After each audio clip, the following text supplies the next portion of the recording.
Pasangan calon wali kota Lok Sumawe nomor urut 3, Ismail Amanaf dan Azhar Mahmud tidak mengklaim kemenangan saat menggelar konferensi pers di kawasan Utengkot Cunda, Kota Lok Sumawe pada Kamis 28 November 2024. Di hadapan sejumlah jurnalis, paslon nomor urut 3 ini lebih memilih menyerahkan proses perhitungan suara kepada mekanisme yang ada. Hanya saja, tim pemenangan sudah siap untuk melakukan langkah hukum, bahkan sampai ke Mahkamah Konstitusi terkait dugaan sejumlah kecurangan yang dinilai terstruktur dan masif di 5 desa di Kota Lok Sumawe.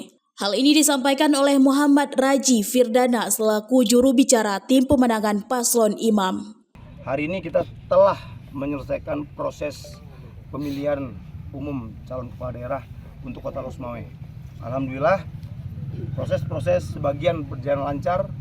Ada beberapa lokasi, beberapa daerah yang mungkin juga terindikasi melakukan banyak kecurangan, intimidasi. Banyak juga temuan-temuan aparatur kampung melakukan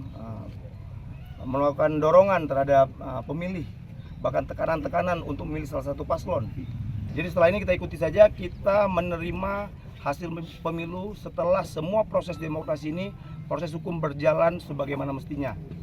Kami pasangan Imam menemukan banyak indikasi-indikasi, maka kami pasangan Imam mungkin akan melakukan berbagai kegiatan baik berupa sanggahan, laporan secara hukum, bahkan mungkin apabila ini sampai dengan harus kita ke Mahkamah Konstitusi, maka kita akan perjuangkan ini sampai dengan ke Mahkamah Konstitusi demi hak-hak masyarakat Kota Lok Sumawe, hak-hak demokrasi masyarakat Kota Lok Sumawe, supaya mendapatkan pemimpin yang baik dan hak-hak masyarakat yang ingin perubahan bagi Kota Lok Sumawe.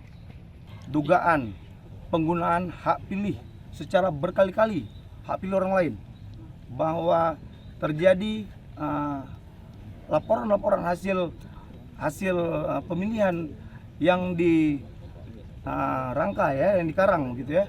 Jadi kita sudah melihat ada 5 desa atau bahkan lebih terindikasi bahwa telah terjadi kecurangan yang sangat terstruktur, sistematis dan masif.